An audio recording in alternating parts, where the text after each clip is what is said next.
Good morning. Easter was amazing.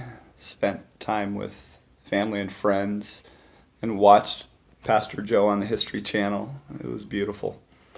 Today I was studying in John 15, where I am the vine and you are the branches.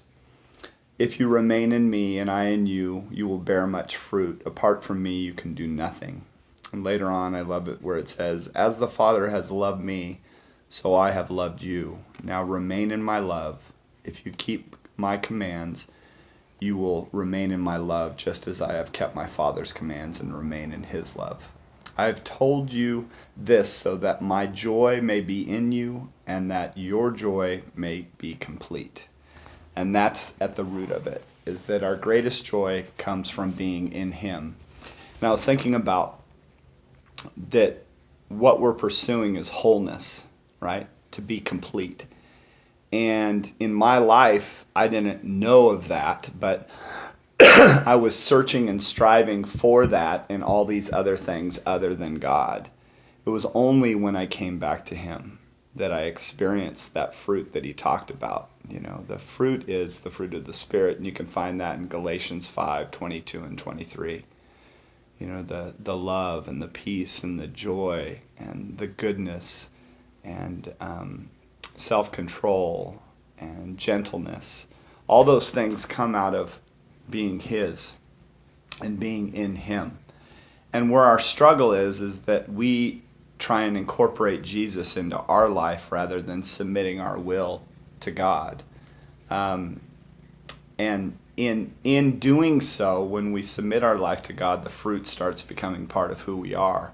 So we're not in that posture of need. We're kind of in a place of overflow in our life. We experience his peace and his joy and his love, and then that changes us. It transforms us more into his image instead of being in that place of needing love and acceptance. We know that we are, and we're set free from that bondage of self. It's a beautiful place to be. It's about our joy. As a good, loving father, his desire for us is to live in that place. But we have free will to either choose to be in that place or to remain apart from him. And the idea of, since it was Easter Sunday, being in that place of him being on the cross saying, forgive them, Father, they know not what they do, right? Because if they truly knew who they were, they saw the created value within them, right?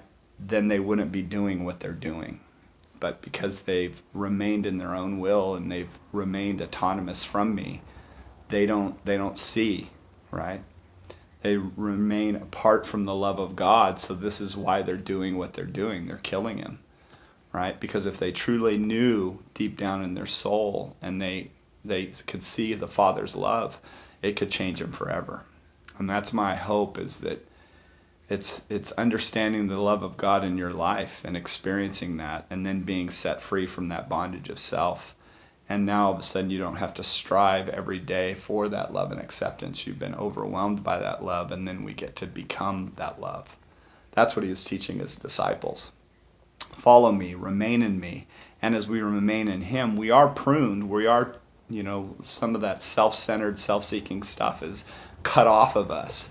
But the desire is for us to walk in freedom and newness of life rather than being in that bondage. That way there's no more bitterness, there's no more unforgiveness, there's no more guilt or shame or self-condemnation or hate. All that stuff that you see on social media, it all comes from a place of being centered in self.